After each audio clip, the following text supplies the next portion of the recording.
ਸਤਿ ਸ਼੍ਰੀ ਅਕਾਲ students, welcome to ਫਤਿਹ ਐਡੂਕॉम। ਮੈਂ ਹਾਂ ਨਵਨੀਤ। ਸੋ ਪੰਜਾਬ ਪਬਲਿਕ ਸਰਵਿਸ ਕਮਿਸ਼ਨ ਦੇ ਪੋਲਿਟੀ ਦੇ ਪ੍ਰੀਵੀਅਸ ਈਅਰ ਕੁਐਸਚਨਸ ਆਪਾਂ ਕਰ ਰਹੇ ਹਾਂ। ਸੋ 98 ਕੁਐਸਚਨਸ ਆਪਾਂ ਕਰ ਲਏ ਨੇ ਔਰ ਅੱਜ ਲੈਕਚਰ 5 ਦੇ ਵਿੱਚ 99th ਕੁਐਸਚਨ ਤੋਂ ਆਪਾਂ ਸਟਾਰਟ ਕਰਾਂਗੇ। ਇਹ ਜਿਹੜੇ ਕੁਐਸਚਨ ਜਿੱਥੋਂ ਆਪਾਂ ਸਟਾਰਟ ਕਰ ਰਹੇ ਹਾਂ ਇਹ CDPO ਐਗਜ਼ਾਮ 2017 ਦੇ ਵਿੱਚ ਆਏ ਨੇ। ਉਸ ਤੋਂ ਬਾਅਦ ਅੱਗੇ ਤੁਹਾਨੂੰ ਪਤਾ ਐਗਜ਼ਾਮ ਚੇਂਜ ਹੋ ਜਾਂਦੇ ਨੇ ਜਿਵੇਂ ਜਿਵੇਂ ਕੁਐਸਚਨਸ ਵਧੀ ਜਾਣਗੇ, ਠੀਕ ਹੈ।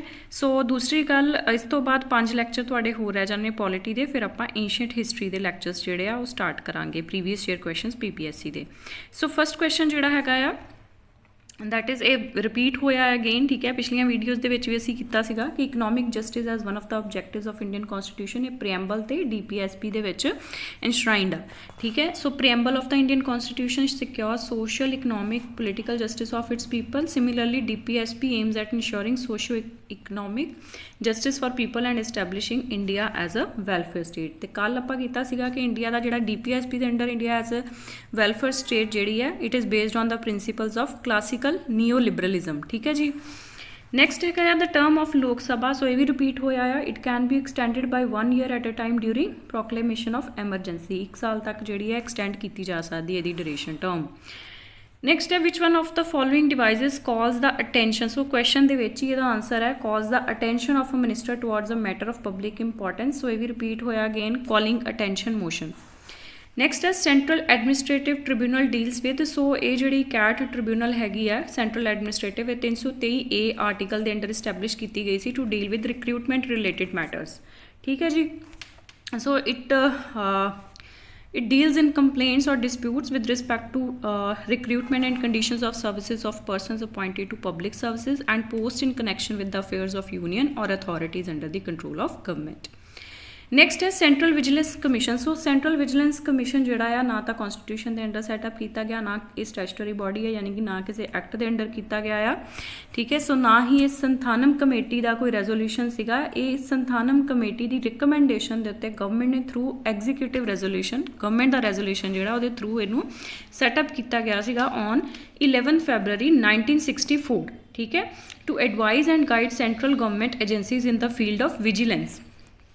ਨੈਕਸਟ ਹੈ ਅਸਰਸ਼ਨ ਰੀਜ਼ਨ ਰਿਲੇਟਿਡ ਕੁਐਸਚਨ ਹੈ। ਅਸਰਸ਼ਨ ਦਿੱਤੀ ਉਹਨਾਂ ਨੇ ਕਿ UPSC function is not to decide but to advise. So ਇਹ ਬਿਲਕੁਲ ਠੀਕ ਹੈ ਕਿਉਂਕਿ ਸਰਟਨ ਮੈਟਰਸ ਆਫ ਇੰਪਲੋਇਮੈਂਟ, ਠੀਕ ਹੈ, ਜਿੱਥੇ ਬਹੁਤ ਹੀ ਹਾਇਰ ਅਥੋਰਿਟੀਜ਼ ਦੇ ਉੱਤੇ ਅਪੁਆਇੰਟਮੈਂਟਸ ਹੁੰਦੀਆਂ ਨੇ, ਟਰਾਂਸਫਰਸ ਹੁੰਦੀਆਂ ਨੇ ਜਾਂ ਪ੍ਰਮੋਸ਼ਨਸ ਹੁੰਦੀਆਂ ਨੇ, ਉਸ ਕੇਸ ਦੇ ਵਿੱਚ ਗਵਰਨਮੈਂਟ ਜਿਹੜੀ ਹੈ UPSC ਤੋਂ ਰਿਕਮੈਂਡੇਸ਼ਨਸ ਮੰਗਦੀ ਆ, ਬਟ ਉਹਦੀਆਂ ਰਿਕਮੈਂਡੇਸ਼ਨਸ ਐਡਵਾਈਜ਼ਰੀ ਹੁੰਦੀਆਂ ਨੇ, ਠੀਕ ਹੈ, ਨਾਟ ਬਾਈਂਡਿੰਗ ਔਨ ਗਵਰਨਮੈਂਟ, ਠੀਕ ਹੈ, ਗਵਰਨਮੈਂਟ ਦੇ ਉੱਤੇ ਬਾਈਂਡਿੰਗ ਨਹੀਂ ਹੁੰਦੀਆਂ।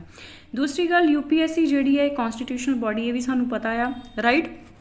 ਦੋਵੇਂ ਹੀ ਚੀਜ਼ਾਂ ਜਿਹੜੀਆਂ ਕਰੈਕਟ ਹੈ, ਲੇਕਿਨ ਇਹ ਜਿਹੜੀ ਆ ਰਿਹਾ ਯਾਨੀ ਕਿ ਰੀਜ਼ਨ ਜਿਹੜਾ ਆ ਇਹ ਅਸਰਸ਼ਨ ਦੀ ਕਰੈਕਟ ਐਕਸਪਲੇਨੇਸ਼ਨ ਨਹੀਂ ਹੈ। ਸੋ ਦਾ ਆਂਸਰ ਇਜ਼ B। ਨੈਕਸਟ ਹੈ ਇਹ ਅਗਲਾ ਆਪਣਾ ਪੇਪਰ ਜਿਹੜਾ ਆ ਇਹ ਹੈਗਾ post of audit officer, department of cooperation Punjab 2017 ਦੇ ਵਿੱਚ। ਸੋ ਇਹਦੇ ਵਿੱਚ ਜਿਹੜਾ ਕੁਐਸਚਨ ਆਇਆ ਆ ਦੈਟ ਇਜ਼ ਪੰਚਾਇਤੀ ਰਾਜ ਰਿਲੇਟਿਡ, ਕਿ Panchayati Raj was first introduced in India in October 1959। Year ਵੀ ਇੰਪੋਰਟੈਂਟ ਆ, ਠੀਕ ਹੈ, ਆਉਣ ਵਾਲੇ ਪੇਪਰਾਂ ਲਈ ਈਅਰ ਵੀ ਯਾਦ ਰੱਖਣਾ ਹੈ ਤੁਸੀਂ। ਸੋ ਇਹ ਰਾਜਸਥਾਨ ਦੇ ਵਿੱਚ ਫਸਟ ਟਾਈਮ ਜਿਹੜਾ ਆ ਇਹ ਇੰਟਰੋਡਿਊਸਡ ਹੋਇਆ ਸੀ। ਸਭ ਤੋਂ ਪਹਿਲੀ ਜਿਹੜੀ ਕਮੇਟੀ ਹੈ Panchayati Raj related that is Balwant Rai Mehta committee, ਠੀਕ ਹੈ, ਬਲਵੰਤ ਰਾਏ ਕਮੇਟੀ। ਸੋ ਇਹ ਵੀ ਤੁਸੀਂ ਯਾਦ ਰੱਖਣੀ ਹੈ, ਸਭ ਤੋਂ ਫਸਟ ਕਮੇਟੀ ਜਿਹੜੀ ਹੈ। ਦੈਨ ਨੈਕਸਟ ਹੈ ਇੰਸਪੈਕਟਰ ਆਡਿਟ ਦੇ ਪੇਪਰ ਵਿੱਚ ਅਗੇਨ ਕੁਐਸਚਨ ਜਿਹੜਾ ਆ primary function of the finance commission. So finance commission ਜਿਹੜਾ ਆ ਇਹ ਪ੍ਰੈਜ਼ੀਡੈਂਟ ਦੁਆਰਾ ਕਨਸਟੀਟਿਊਟ ਕੀਤਾ ਜਾਂਦਾ ਹੈ ਹਰ 5 ਸਾਲ ਬਾਅਦ, ਔਰ ਆਰਟੀਕਲ 280 ਦੇ ਅੰਡਰ ਇਹਦਾ ਮੈਂਸ਼ਨ ਹੈ ਕਨਸਟੀਟਿਊਸ਼ਨ ਦੇ ਵਿੱਚ, ਇਸ ਲਈ ਕਨਸਟੀਟਿਊਸ਼ਨਲ ਬੋਡੀ ਆ, ਠੀਕ ਹੈ। ਇਹ ਰਿਕਮੈਂਡ ਕਰਦਾ ਹੈ ਬੇਸਿਕਲੀ ਕਿ ਟੈਕਸਿਸ ਜਿਹੜੇ ਕਿਸ ਤਰ੍ਹਾਂ ਡਿਸਟਰੀਬਿਊਟ ਕਰਨੇ, ਟੈਕਸ ਤੋਂ ਜਿਹੜਾ ਰੈਵਨਿਊ ਆਉਂਦਾ ਆ ਉਹਨੂੰ ਯੂਨੀਅਨ ਤੇ ਸਟੇਟ ਦੇ ਵਿੱਚ ਜਾਂ ਸਟੇਟਸ ਆਪਸ ਦੇ ਵਿੱਚ ਜਿਹੜੀਆਂ ਅੱਗੋਂ ਕਿਸ ਤਰ੍ਹਾਂ ਡਿਸਟਰੀਬਿਊਟ ਕਰਨਗੀਆਂ। ਸੋ ਇਸ ਦਾ ਰਾਈਟ ਆਂਸਰ ਹੈ ਆਪਸ਼ਨ A। ਨੈਕਸਟ ਆ ਗਿਆ ਜੀ ਤੁਹਾਡਾ ਪੰਜਾਬ ਸਿਵਲ ਸਰਵਿਸਿਜ਼।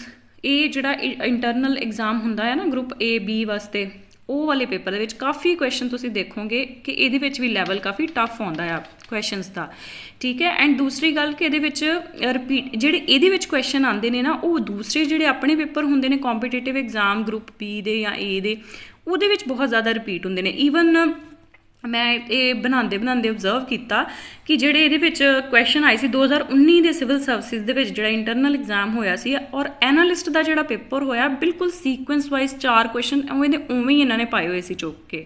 ਸੋ ਇਸ ਕਰਕੇ ਪ੍ਰੀਵੀਅਸ ਈਅਰ ਕੁਐਸਚਨਸ ਬਹੁਤ ਜ਼ਿਆਦਾ ਇੰਪੋਰਟੈਂਟ ਹੁੰਦੇ ਆ, ਠੀਕ ਹੈ। सो नैक्सट है which one of the following statements are true about the DPSP। So DPSP के बारे स्टेटमेंट्स ने। सो फर्स्ट हैगी है कि डायरैक्टिव प्रिंसीपल्स जिहड़े नॉन जस्टिसेबल है एंड लीगली नॉन एनफोर्सेबल है। सो ये बिल्कुल ठीक है। नॉन जस्टिसेबल इसलिए है कि जेकर ये वायलेट होंदे है तो कोई भी सिटीजन जिहड़ा आ वो सुप्रीम कोर्ट या हाई कोर्ट कोल नहीं जा सकता, ठीक है, क्योंकि स्टेट नूं एक तरह दी डायरैक्शनस दित्तियां होंदियां आ। तो नॉन एनफोर्सेबल भी आप यही कह सकते हैं, ठीक है, कि स्टेट जिहड़ी है जेकर वायलेशन होंदी है तो आप जिहड़ा इहनूं नहीं जा सकते। सो ये स्टेटमेंट जी बिल्कुल सही है। सैकेंड है 42nd amendment act of 1976 added article 39A to promote equal justice and to provide free legal aid to poor. ये भी बिल्कुल ठीक है और इसे ही आर्टिकल के तहत जो नालसा आ वो सैटअप किया गया सीगा, ठीक है, फ्री लीगल सर्विसिज प्रोवाइड करने वास्ते नालसा एक्ट जोड़ा आया सी। नैक्सट है 44th अमेंडमेंट एक्ट 1978 का। ये आर्टिकल 38 एड किया गया सीगा कि to minimize inequalities in income status facilities and opportunities. So ये भी बिल्कुल ठीक है। सॉरी। नैक्सट है 97th amendment act of 2011 added a new DPSP related to uniform civil code. So uniform civil code already article 44 ਦੇ under DPSP ਸੀਗਾ। 97th amendment act जिहड़ा है कोऑपरेटिव सोसाइटीज़ लैके आया सीगा, ठीक है। सो ये बिल्कुल गलत है। 97th अमेंडमेंट ने कोऑपरेटिव सोसाइटीज़ नूं कॉन्स्टिट्यूशनल स्टेटस दिता सीगा ते एक आर्टिकल एक पार्ट 9B जिहड़ा कॉन्स्टिट्यूशन दे विच ऐड किया गया सीगा, ठीक है। सो इसलिए सिर्फ 4 स्टेटमेंट जिहड़ी इहदे विच इनकरैक्ट है, उपरलियां तीनों सही है, ठीक है। So the right option is option D. Next है which of the following languages was not included by 92nd amendment act of 2003। So 8th schedule दे विच टोटल जिहड़ियां वा 22 लैंग्वेजेस ने, ठीक है, और जिहड़ी 92वीं अमेंडमेंट हुई सीगी उहदे नाल DBMS करके तुसीं चेता रखियो, डोगरी, बोडो, मैथिली से संथाली, ठीक है। सो ये 4 डोगरी, मैथिली, संथाली ते बोडो DBMS करके तुसीं याद रखनियां आ, ये ऐड होईयां सीगियां। सो इहदे विच उड़िया दित्ती होई आ, सो ये नहीं सीगी उस टाइम ते, ठीक है। उड़िया दे स्पैलिंग जिहड़े रिप्लेस होए सीगे, इनीशियली ये स्पैलिंग आ सी उन्होंने रिप्लेस कर दिता ये बाय 96 कॉन्स्टिट्यूशनल अमेंडमेंट 2011। नैक्सट है choose the true statement about the preamble of the constitution. So first है preamble to the Indian constitution is based on objective resolution drafted by Pandit Jawahar Lal Nehru, ठीक है। सो ये जोड़ा ड्राफ्ट सीगा ऑब्जेक्टिव रेजोल्यूशन जोड़ा सीगा ये पंडित जवाहर लाल नेहरू ने 13 दिसंबर 1946 दे विच मूव ऑन किया सी। सो इसे बेस के उत्ते साडा प्रेम्बल है, ये बिल्कुल सही है। नैक्सट है 42nd constitutional amendment act 1976 added 3 new words namely sovereign, socialist, secular. So ये गलत आ, इनू हमेशा जोड़ा इस तरह तुसीं याद रखियो SSI करके, ठीक है, सोशलिस्ट, सैकुलर ते इंटीग्रिटी। सॉवरन वर्ड नहीं हैगा, ठीक है, सोशलिस्ट, सैकुलर ते इंटीग्रिटी वर्ड जिहड़े ऐड किए गए सी। सो ये स्टेटमेंट बिल्कुल गलत है, पहली सही है, दूजी गलत है। तीसरी हैगी in Berubari union case supreme court held that preamble is a part of Indian constitution. So ये भी गलत है क्योंकि बेरूबारी यूनियन केस दे विच सुप्रीम कोर्ट ने हैल्ड किया सीगा कि प्रेम्बल जिहड़ा आ वो इंडियन कॉन्स्टिट्यूशन का पार्ट नहीं आ। लेकिन जो केशव नंदा भारती केस आया सीगा हिस्टोरिक जजमेंट 1973 की जिहदे विच बेसिक स्ट्रक्चर के बारे दस्सिया गया सी। सो उहदे विच सुप्रीम कोर्ट ने हैल्ड किया सीगा कि प्रेम्बल जिहड़ी है that is a part of Indian constitution. So सिर्फ इक्को ही स्टेटमेंट इहदे विच सही है। चौथी स्टेटमेंट एक होर हैगी है कि preamble can be amended under article 368 of the Indian constitution subject to condition that no amendment is done to the basic features, ठीक है। सो ये भी बिल्कुल ठीक है कि बेसिक फीचर्स जिहड़े डिस्टॉर्ट नहीं होने चाहिए। सो ये राइट ऑप्शनस हैगे ने तुहाड़ियां ऑप्शन 1 एंड 4, ठीक है। नैक्सट है which one of the following provisions can be amended by simple majority of the parliament. So ये बारे भी आप लास्ट कुछ क्वेश्चन कवर किए सीगे जिहदे विच आपां कंसेंट ऑफ हाफ स्टेट्स के बारे क्वेश्चन कवर किया सी। सो ये सिंपल मेजोरिटी के बारे आया आ। सो पहला है इस्टैबलिशमेंट ऑफ न्यू स्टेट, ठीक है, तो दूसरा हैगा डीलिमिटेशन ऑफ कॉन्स्टिट्यूएंसीज। सो ये दोवें चीज़ां जिहड़ियां आ ये आपां सिंपल मेजोरिटी दे नाल अमेंड कर सकते हैं। तीसरी हैगी फंडामेंटल राइट्स, ये वास्ते जिहड़ी है स्पैशल मेजोरिटी चाहिए हुंदी है, ठीक है, स्पैशल मेजोरिटी चाहिए। और चौथी हैगी distribution of legislative powers between union and state, ये जिहड़ा आ कंसेंट चाहिए हुंदी है हाफ स्टेट्स दी, ठीक है, कंसेंट चाहिए होंगी हाफ स्टेट्स की plus followed by simple majority. So ये दोवें ऑप्शनस नहीं आउणगियां, सिर्फ फर्स्ट ते सैकेंड ऑप्शन जिहड़ी है करैक्ट है। So the right answer is option B. ठीक है, बाकी तुहानूं इहदे विच मैं दस्सिया सीगा लास्ट वीडियो जदों आपां कंसेंट ऑफ हाफ स्टेट बारे पढ़िया सीगा कि किहड़ियां स्टेट्स जिहड़ियां सॉरी किहड़ियां चीज़ां जिहड़ियां किस तरह अमेंड हुंदियां ने।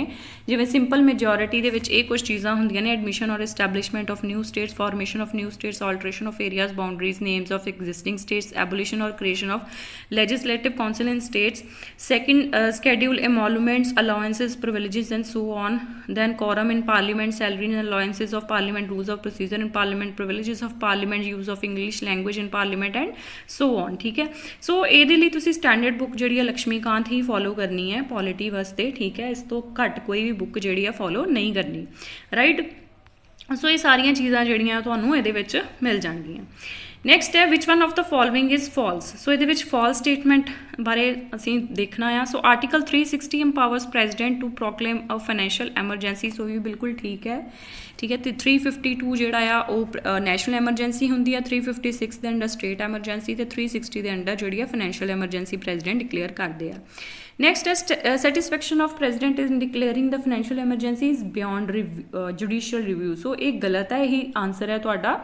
ठीक है, बेसिकली कि पहला की हुंदा सीगा, पहला एक अमेंडमेंट आई सीगी 38th अमेंडमेंट सीगी, जिहदे तहत ये डिसाइड होया सीगा कि जदों प्रेजिडेंट फाइनैंशियल एमरजेंसी डिकलेयर कर देगा तो जुडिशियल रिव्यू तो बाहर रहेगी। मीनस कि कोई भी जाके उन्होंने कोर्ट के चैलेंज नहीं कर सकता। लेकिन लेटर ऑन जिहड़ा आ फिर अगेन आई थिंक 42nd या 44th अमेंडमेंट दे विच मैं इत्थे मैंशन कीता होया आ सुप्रीम कोर्ट ने, हाँ 44th अमेंडमेंट ਦੇ ਵਿੱਚ सुप्रीम कोर्ट ने इस ਜਿਹੜੀ ਪਹਿਲੀ ਪ੍ਰੋਵੀਜ਼ਨ ਸੀਗੀ 38th ਅਮੈਂਡਮੈਂਟ 1975 ਦੀ ਉਹਨੂੰ ਇਨਵੈਲਿਡ ਡਿਕਲੇਅਰ ਕਰ ਦਿੱਤਾ ਤੇ ਕਿਹਾ ਕਿ ਪ੍ਰੈਜ਼ੀਡੈਂਟ ਦੀ ਜਿਹੜੀ ਸੈਟਿਸਫੈਕਸ਼ਨ ਹੈ in regard to declaration of financial emergency ਉਹ ਜਿਹੜੀ ਹੈ ਚੈਲੰਜ ਕੀਤੀ ਜਾ ਸਕਦੀ ਹੈ ਕੋਰਟ ਦੇ ਵਿੱਚ, ਯਾਨੀ ਕਿ ਉਹ ਹੁਣ ਜੁਡੀਸ਼ੀਅਲ ਰਿਵਿਊ ਦੇ ਬਿਯੋਂਡ ਨਹੀਂ ਰਹੇਗੀ। ਠੀਕ ਹੈ ਜੀ।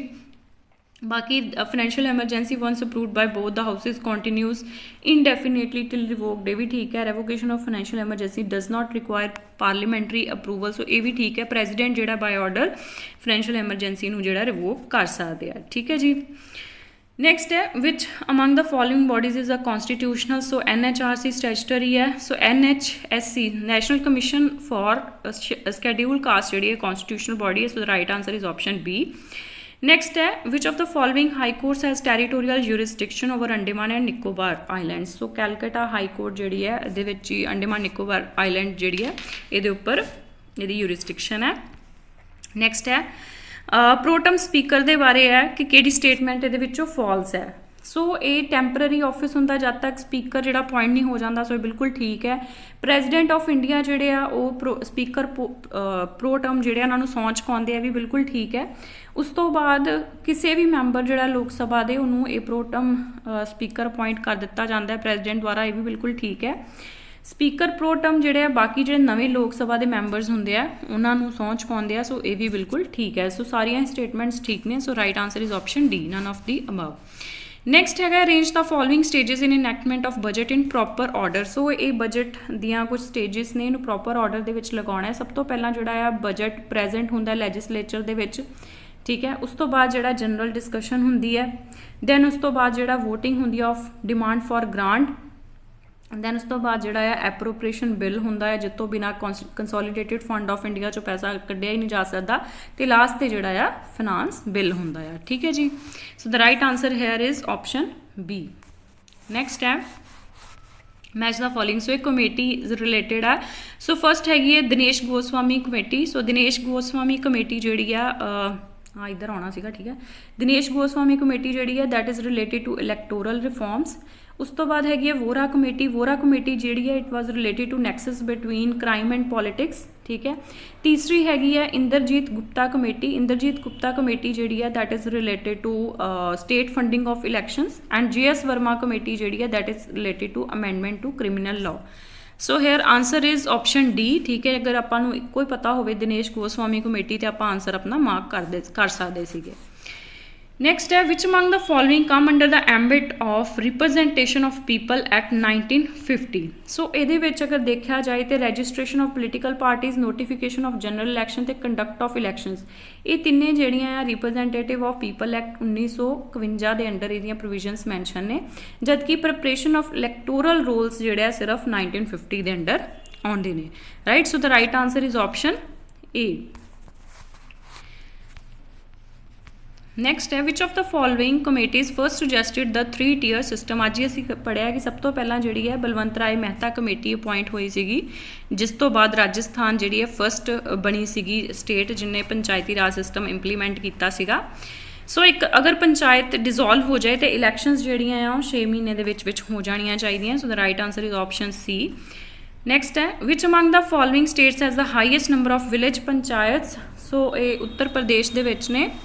नैक्सट है which among the following statement are false about 73rd amendment. देखो ये पंचायत के बारे क्वेश्चंस ने लगातार आए हुए। सो ये भी पंचायत रिलेटेड ही है 1992 जिहदे नाल 11th शेड्यूल जिहड़ा ऐड किया गया सी कॉन्स्टिट्यूशन दे विच। पंचायत के अंडर जिहड़े 29 सबजैक्ट्स ने, फंक्शनल आइटम्स जिन्होंने आप कह दें। सो सब तो पहली हैगी है the act provides for the gram sabha body consisting of all the adults of the village. So ये गलत आ। ग्राम सभा वो बॉडी होंदी आ वो बंदियां दी जिन्हां दा नाम जिहड़ा इलैक्टोरल पिंड दे इलैक्टोरल रोल्स दे उत्ते जिहड़ा मैंशन हुंदा है। ठीक है। नैक्सट है the act provides that state having a population not exceeding 20 lakh may constitute panchayat eight intermediate level. तो ये भी बिल्कुल ठीक है कि जी स्टेट है जिसकी पॉपूलेशन 20 लाख तो ज़्यादा नहीं है वो इंटरमीडिएट लैवल के उत्ते जिहड़े पंचायत कॉन्स्टिट्यूट कर सकते हैं। तीसरा कि जिन्ने भी मैंबर्स ने पंचायत के एट 3 लैवल्स उन्हों की डायरैक्ट इलैक्शन होएगी। सो ये भी ठीक है। नैक्सट है state election commission shall not be remove from the office except in the manner and grounds prescribe for removal of जज of a state high court. So ये भी बिल्कुल ठीक है। सो ये जी गलत आप लभनी सी सिर्फ फर्स्ट स्टेटमेंट ही रॉन्ग है। So the right answer is option A. Next है सो इतने लिखा भी होया है the act provides for a gram sabha means a body consisting of person registered in the electoral rolls relating to a village comprised with in the area of panchayat at village level. सब तो पहली जी म्यूनसिपल कॉरपोरेशन है India की वो मद्रास के setup हुई सी। ठीक है, in 1688 and it was followed by similar corporation in Bombay and Calcutta in 1726। Next है म्यूनसिपैलिटीज़ 12th शेड्यूल जी है।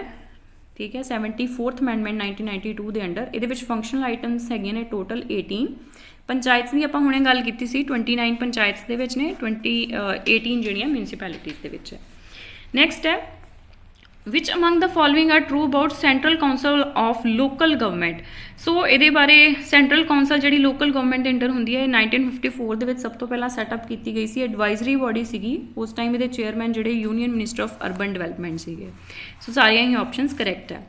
नैक्सट है constitution of India empower supreme court of India to adjudicate. Again repeated है क्वेश्चन कि state centre के state के जो disputes होंगे ने वो रिलेटेड सुप्रीम कोर्ट की ओरिजिनल यूरिसडिक्शन है मीनस डायरैक्टली वो सुप्रीम कोर्ट को जा सकते हैं। So that was all. कल तो कंटिन्यू करांगे आप 126 क्वेश्चन तो। Thank you very much.